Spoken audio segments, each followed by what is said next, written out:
Hello, Helen here. Welcome to my channel. As a card maker, I find inspiration in all sorts of places, out in nature, looking on social media and online. But today's card, I got my inspiration actually from my daughter's water bottle. I was looking at it one day and thinking, wow, that would make a really cool card with its ombre effect from the bottom to the top. And then I looked a bit more closely and saw that all the white patterning on it, the flowers and the leaves, would make really cool background for a card. So I worked out some stamps that I could do this with, and that's what I'm going to do today. I picked out a couple of stamps, leaves and flowers that were a little bit simpler, and I thought I was going to add some detail later with either embossing pen or maybe a white gel pen painted on afterwards, but I wasn't quite sure how I was going to go with it. So let's get started. I'm going to start off with a piece of Strathmore Bristol smooth watercolour paper because I'm going to do some ink blending at the end, and that would be the best paper for me to do that on. So I'm just going to stamp the flowers. I've got the flowers here out of a set called Perfectly Perfect Altenew set, and it's a very simple flower stamp. And then I've got two leaves out of the Peony Scrolls Altenew set as well, and I'm going to just stamp them randomly all over the background of the card. I'm going to make it a little bit bigger than I want and then trim it down.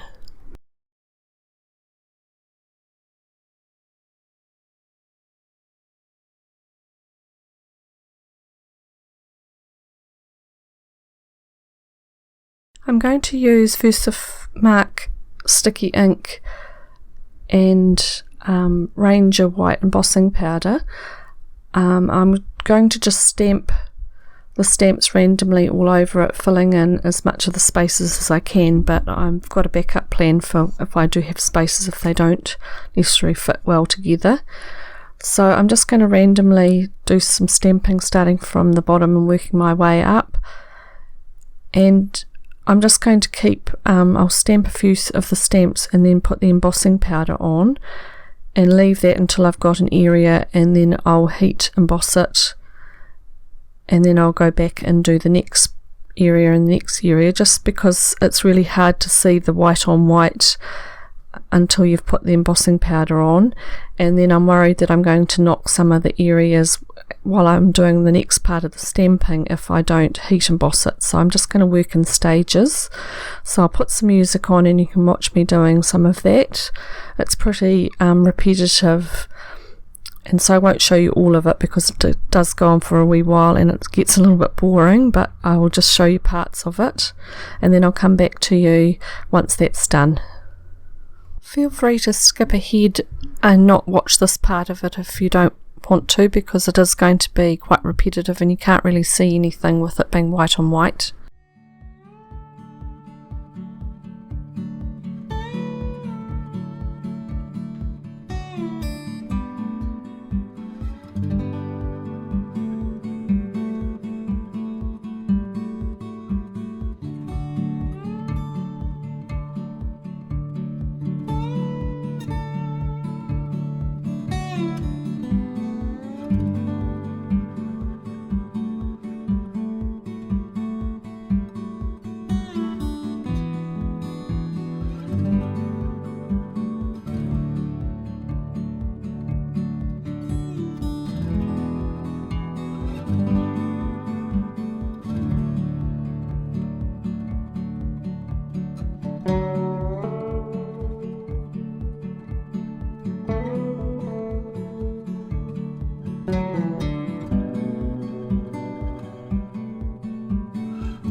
Once I've got all the flowers and leaves embossed all over the background, I'm going to use one of the Ranger emboss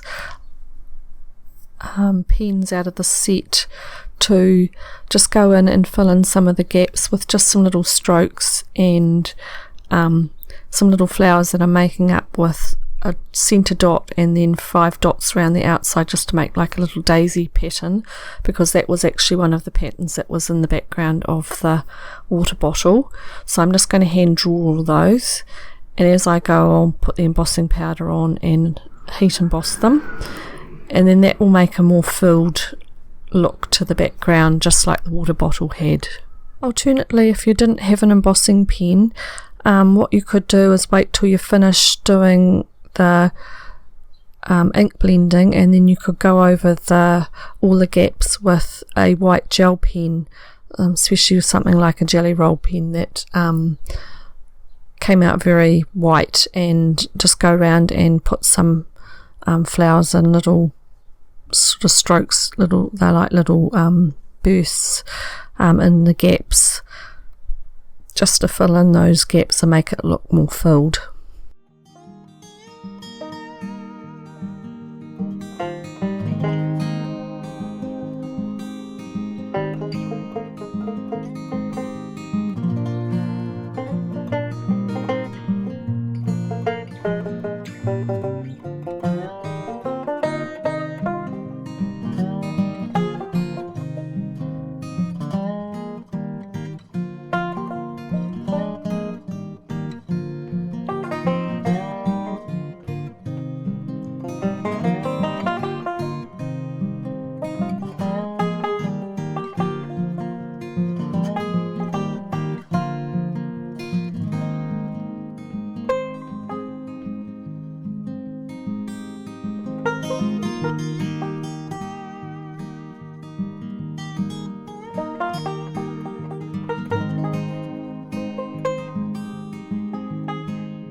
Now that all the stamping and embossing finished, I can then go ahead and do the ombre ink blending. So I've got this colour called Aquatini out of the Party Collection set of minis for Catherine Pooler inks. So I'm just going to use that and a blending tool with a sponge, and just start from the bottom and blend darker at the bottom and work my way up, just spreading it out until it's almost nothing towards the top. So I'll just take a bit of time doing that just over and over until I'm happy with the result.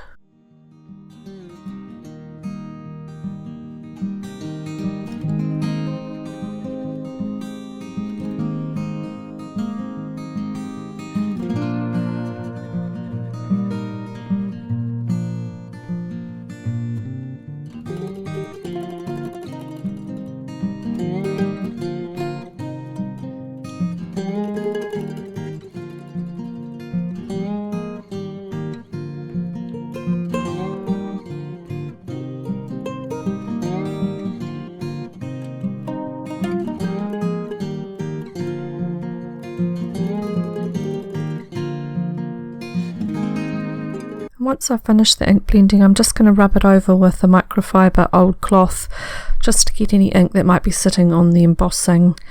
It just cleans up the whole look of the card and makes the white embossing stand out a bit more. I'll then stick some double-sided tape onto the front of a card base, which I'm going to attach the panel that I've just done all the stamping and inking on. I will trim down the edge that's going to be on the fold edge and match that up with the card base. Why I do that is because when you're doing ink blending, you quite often get build up of ink on the edges, so I don't like that look, so I'm just going to trim that off. And then once I've stuck that along that fold line edge, I'll go around and trim the rest of the surplus off by turning it over and using the card base as the guide to where I need to cut the surplus off.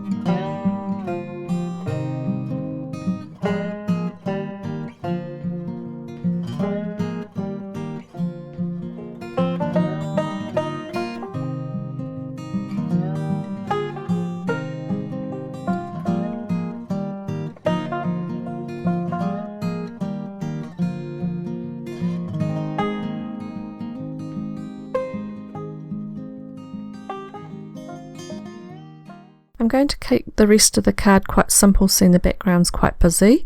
So I've just stamped out a sentiment from this Altenew set called Birthday Greetings, and I've stamped one of the sentiments from that on white card and trimmed it out. And I've also got a strip of silver card the same width, and I'm just going to cut the sentiment banner one way and the silver strip the other way so that it makes a banner shape. And then I'm going to use just stick that down together on a slight angle. And I've also stamped one of the flowers out on white card with white embossing powder, and I've coloured that in with some alcohol markers in a very similar colour, and I've cut that out, and that's just going to go at the end of the sentiment, and that's really all that's going to go on the card. Now I also put a Pretty Pink Posh sparkling droplet into the centre of the flower just to give a little bit of sparkle.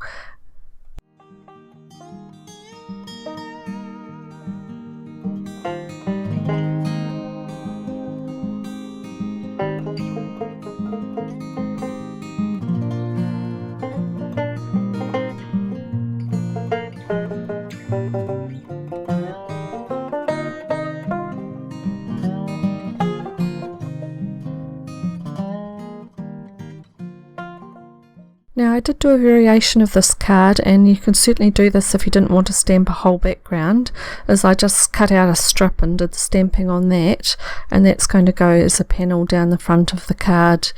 And I've stamped a sentiment out of the Simon Says Stamps Sending and Wishing set, and then I've trimmed that around it, and I'm just sticking that on with some foam tape, and then just a couple of Pretty Pink Posh sparkling droplets around the sentiment, and that's a much simpler version of the same card.